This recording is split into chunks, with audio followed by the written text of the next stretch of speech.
3 years ago, I thought my life was simple, not perfect, not magical, just simple in a quiet, steady way that felt safe.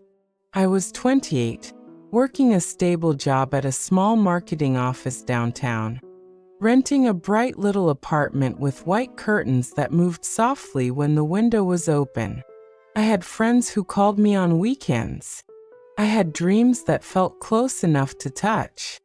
I was not rich, but I was proud of the life I was building. That if someone had told me back then that one small broken phone would change everything, I would have laughed. It was a Tuesday afternoon when my screen cracked. I remember staring at the black lines across the glass and thinking how fragile things are. I walked into a tiny repair shop near the bus station. The sign outside was half faded. Inside, the air smelled like metal and dust. A young man stood behind the counter, bending over a laptop. He looked up and smiled at me in a way that felt warm, not practiced. "How can I help you today?" he asked. His voice was calm, not loud, not rushed. I placed my phone on the counter and told him it had slipped from my hand. He examined it carefully, his fingers moving gently as if it were something alive. While he worked, we talked. Nothing important at first. Weather, work, the bus being late every morning. But there was something in the way he listened. He did not interrupt. He did not rush me. Before I left, he scribbled his number on a small receipt and pushed it toward me with a shy smile. "If it breaks again, or if you just need tech advice," he said lightly. I told myself I would not call. But that evening I did. From that night on, we spoke every day. His name was Adrian. He told me he lived alone in a modest apartment. His parents were in another city. He said he liked quiet evenings and strong coffee. I told him I liked old movies and walking in the rain. The conversations felt easy, natural, like we had known each other longer than a few days. 2 weeks later, we met in the park. I remember the sky was soft gray, and the trees were beginning to lose their leaves. We walked for hours. He told me about the first computer he ever fixed as a teenager. I told him about my childhood dream of becoming a writer. He laughed and said, "Maybe you will write our story one day." I did not know then how heavy those words would become. We became a couple slowly, without saying it out loud at first. He came to my apartment with takeaway coffee. I went to his place and helped him cook pasta that was always slightly overcooked. He did not have much money, but that never mattered to me. He made me feel seen. He would look at me as if I were the most important person in the room. After 6 months, he asked me to move in. "Why pay 2 rents?" he said with a soft grin, "when we can build something together?" It felt romantic, brave. I packed my things and left my apartment behind. His place was smaller but cozy. The walls were pale blue. The kitchen window faced a brick wall, but sunlight still managed to slip in during the mornings. At first, it felt like a dream. We cooked dinner every night. We watched movies wrapped in one blanket. He would kiss my forehead and say, "We are a team." I believed him. But slowly something changed. It started with small things. He began coming home later than usual. He would say work was busy, that customers were demanding. I tried to understand. I told myself adults get tired. Adults change. But the man who once asked about every detail of my day now stared at his phone during dinner. The man who once laughed loudly at my jokes now gave small distracted smiles. One night I asked him, "Is something wrong?" He shook his head quickly. "No, just stress." His eyes did not meet mine. The distance between us grew quietly. Not with shouting, not with fights, just silence. Cold, careful silence. Then one morning, I woke up with a strange nausea. I ran to the bathroom, thinking it was food poisoning. The next day it happened again. And again a quiet fear began to grow inside me. I went to a pharmacy after work. I bought a small white box and hid it in my bag like a secret. That night, while Adrian was still out, I locked myself in the bathroom. The result appeared quickly. 2 lines. Clear. Unmistakable. I sat on the edge of the bathtub staring at that small stick as if it were speaking to me. My hands trembled. I felt fear, yes, but also something else. A soft warmth deep in my chest. I pressed my palm against my stomach. A life. When Adrian came home, I was sitting on the couch waiting. My heart was beating so loudly I could hear it in my ears. "We need to talk," I said. He dropped his keys on the table and looked tired. "Can it wait?" "No," I whispered. I told him.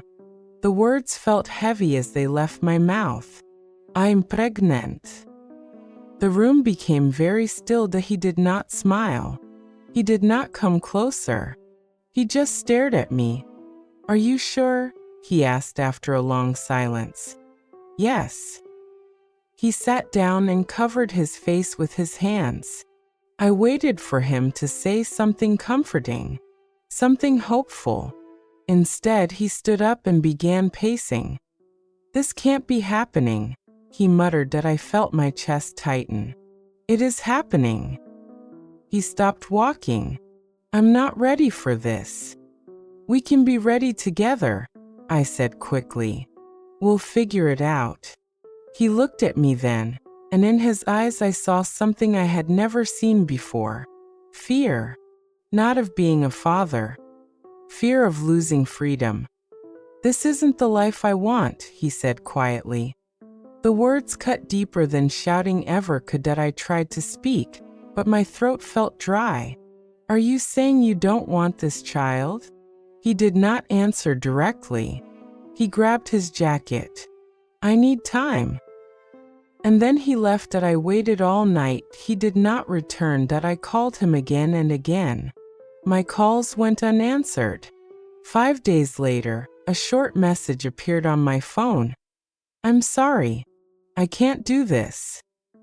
And then I was blocked. Just like that. The man who once said we were a team was gone. For days, I barely moved from the bed. I felt ashamed, angry, broken.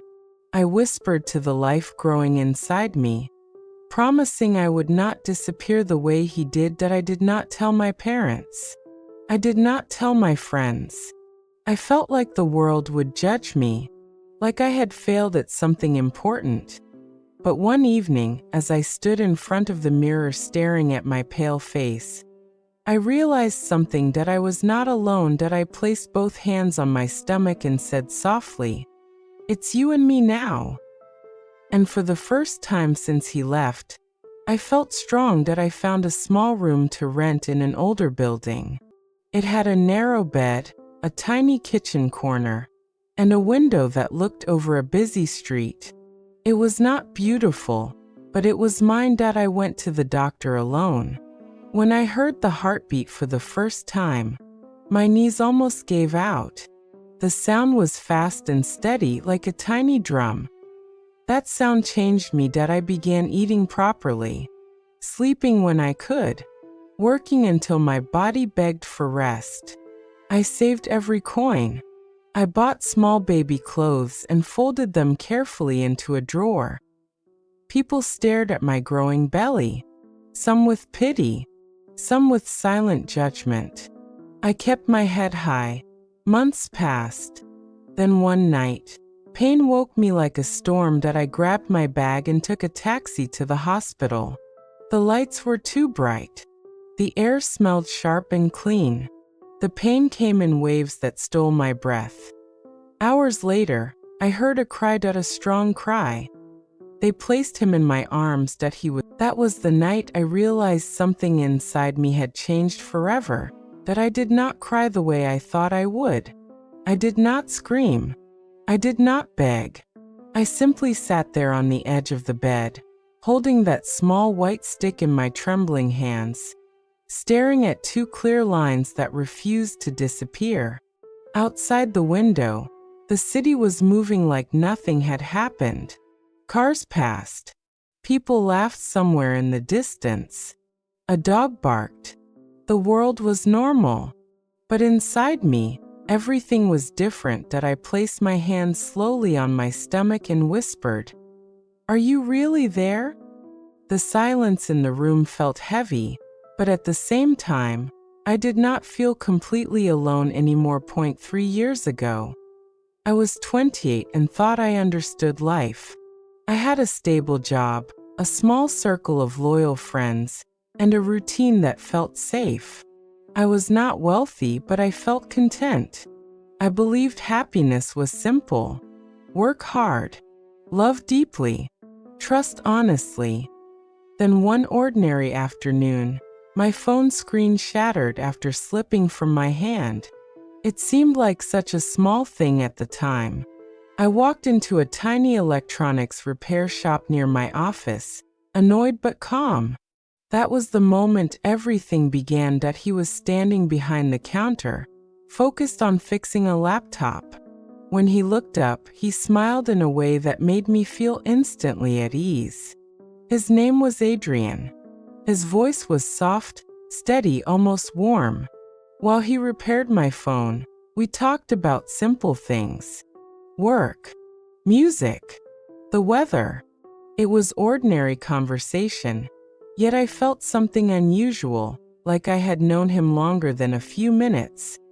Before I left, he wrote his number on the receipt and said almost casually, "If your phone breaks again, or if you just need help, call me." I did call him.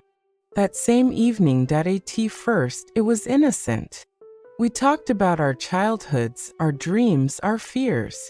He told me he lived alone. His parents were in another city. He worked long hours but hoped one day to open his own repair business. I admired his ambition. He listened when I spoke. He remembered small details about my day. That attention made me feel important. 2 weeks later, we met for a walk. It lasted more than 2 hours. We laughed easily. He looked at me as if I was the only person in the world. I felt chosen. Soon, we became inseparable. We cooked dinner together. We watched movies wrapped in the same blanket. We talked about traveling one day, about building something real. He did not earn much money, but that did not matter to me. I believed love was enough. After 6 months, he asked me to move in with him. I said yes without hesitation. I packed my small apartment into boxes and carried my life into his cozy place. It felt like the beginning of forever. The first months were beautiful. We shared responsibilities. We made future plans. We laughed often. I truly believed I had found my partner. "I promise," I whispered, staring at the screen. "I will never leave you." Pregnancy was not easy. My back ached. My legs swelled. I walked to work because I had no car. Rain soaked my clothes some days. I returned home exhausted, but I kept going. People looked at my growing belly with different expressions. Some were kind, some were curious, some were cold. I learned to keep my head high. He never called. The night labor began. I was alone. The pain was sharp and powerful. I took a taxi to the hospital, gripping my stomach and breathing through fear. Hours passed in a blur of pain and determination. And then I heard the CRY.IT was small, but strong. When they placed my son in my arms, time stopped. He was tiny, warm, fragile, and perfect. I named him Milo. "Hello, my love." I whispered that in that moment, the past felt distant. The betrayal, the loneliness, the fear. None of it mattered as much as the life in my arms, that I was no longer abandoned, that I was a mother. The first weeks were overwhelming. I barely slept. My body was weak. Milo cried often. I cried too sometimes, quietly at night when he finally slept. But every time he opened his eyes and looked at me, I felt strength return. 3 days later, we went home to that small room. I placed his crib next to my bed. I organized his tiny clothes carefully. The room felt different now, warmer. Money was tight. I worried constantly about rent and food, but I refused to call Adrian. I would not beg him to be a father. That I found work at a small grocery store nearby. The hours were long, but the manager was kind. I worked afternoons while a neighbor, Mrs. Hale, watched Milo for a small payment. She was older and gentle. She told me once, "You are stronger than you think." Months passed. Milo grew. He smiled. He laughed. He crawled across the small floor. Every milestone felt like a victory. Sometimes at night, when the room was quiet, I would still think about the question that haunted me from the beginning. Why did he leave so easily? But life does not pause for answers. That it moves forward. And so did I. One afternoon, when Milo was almost 1 year old, my phone rang with an unknown number. That I almost ignored it. But I answered, and when I heard his voice, my heart skipped. "I've been thinking," he said softly. That I did not respond. "I made a mistake." His voice sounded different, smaller, uncertain. That he said he wanted to see his son. He said he had changed. That I looked at Milo playing on the floor, stacking colorful blocks with pure focus. He did not know that voice.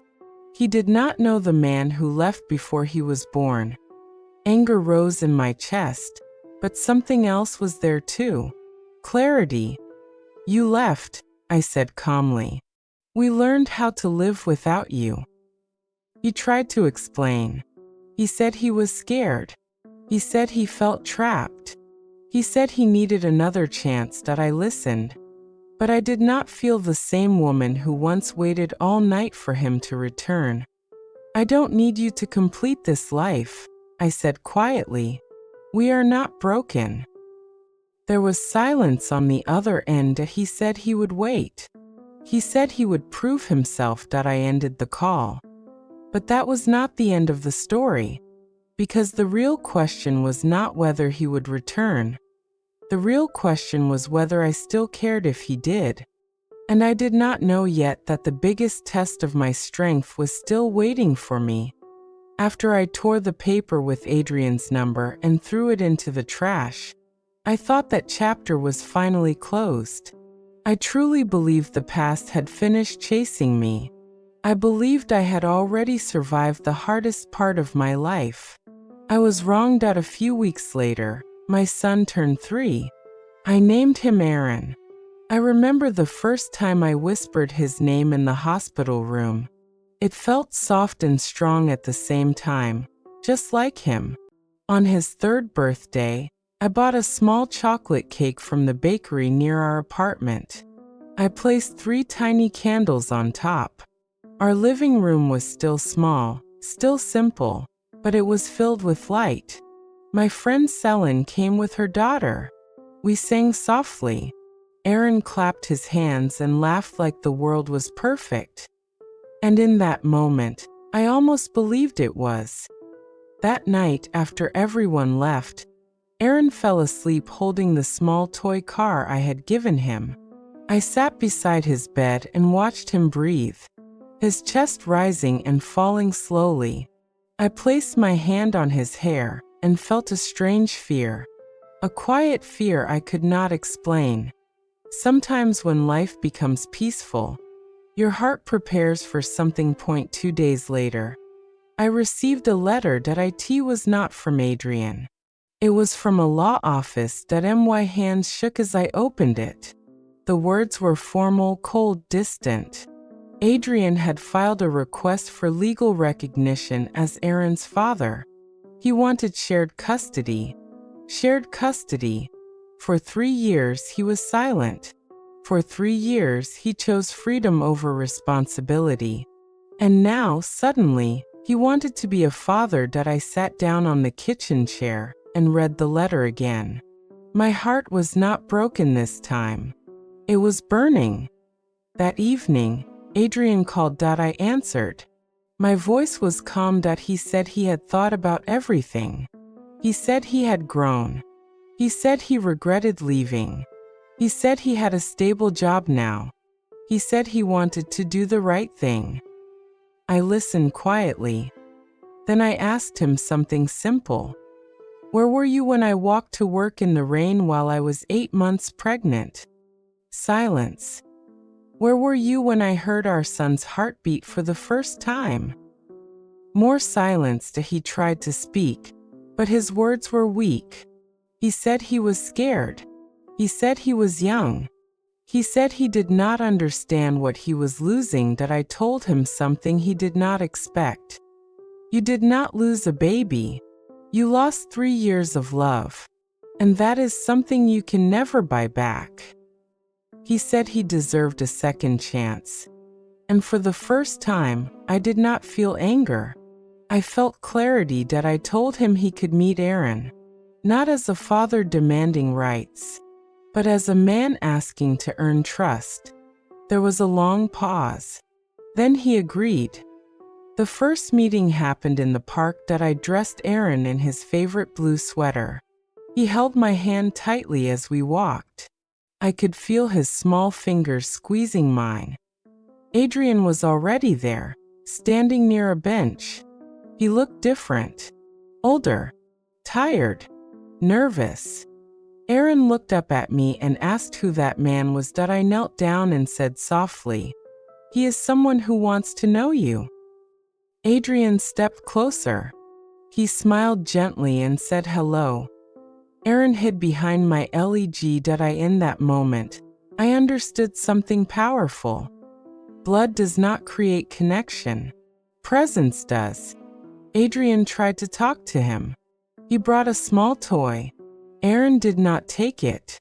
He stayed close to me, watching, observing. We sat together for an hour. Adrian spoke about simple things, about the weather, about how much Aaron had grown. Aaron barely responded. When it was time to leave, Adrian looked at me with something like regret in his eyes. Real regret. The kind that comes too late. Over the next few weeks, he tried again. He came to the park. He brought books. He tried to read stories. Slowly, very slowly, Aaron began to answer him. Small words. Small smiles. I watched carefully. I was not protecting myself anymore. I was protecting my son. One evening, after Adrian left, Aaron asked me a question that made my heart stop. Is he my papa? I looked into his eyes, those innocent eyes that trusted me completely. And I told him the truth. Yes, he is your father. But being a father is something you choose every day. Aaron thought for a moment and then said, "You choose me every day." I hugged him tightly, because he was right. Months passed. Adrian continued visiting. He never missed a meeting. He never raised his voice. He never made promises he could not keep. But something unexpected happened. I did not feel love for him anymore. Not even a little. What I felt was distance. Peaceful distance. One afternoon, he told me he was moving to another city for work. He said it was a better opportunity. He asked if he could still see Aaron sometimes. I looked at him and saw the same pattern. Opportunity first. Responsibility second. He had changed. but not completely. That I told him he could call. He could visit when possible. But our life would not stop for him. That he nodded slowly. This time he did not argue. The last day he visited before moving, he knelt down in front of Aaron and said he would miss him. Aaron looked at him calmly and said, "Mama says people who love me come back." Adrian swallowed hard. "I will try," he said. And then he left. This time, I did not cry. I did not feel abandoned. I did not feel fear. Because I understood something important. The story was never about him. It was about me. 3 years ago, I thought my life ended when a man walked away from me while I was pregnant. But that was not the end. That was the beginning. Today, Aaron is 4 years old. He runs through the apartment laughing. He asks endless questions. He calls my name 100 times a day. And every single time, I answered that we moved to a slightly bigger place last month. Not luxury, not perfect, but ours. That I still work at the store. I still save money. I still get tired. Some nights I fall asleep before Aaron does. But I am not afraid anymore. Sometimes people ask me if I regret keeping my baby. I smile. Because they do not understand that he did not ruin my life. That he rebuilt it. That if Adrian had stayed, maybe I would still be depending on someone who was not ready to grow. Instead, I grew, alone, strong, unbreakable. And here is the truth I learned.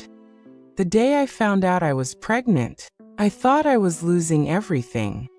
But I was actually finding myself. You do not need someone to stay to prove your worth. You do not need a perfect relationship to build a beautiful life. Sometimes the person who leaves you gives you the space to become powerful. That if you are listening to me right now and you are scared, if you feel alone, if you think you cannot survive what just happened to you, listen carefully. You are stronger than the person who left. You are stronger than the fear in your chest. And one day, you will look back and realize that the thing you thought would destroy you saved you. That I was pregnant. He walked away. But I stayed. And that made all the difference.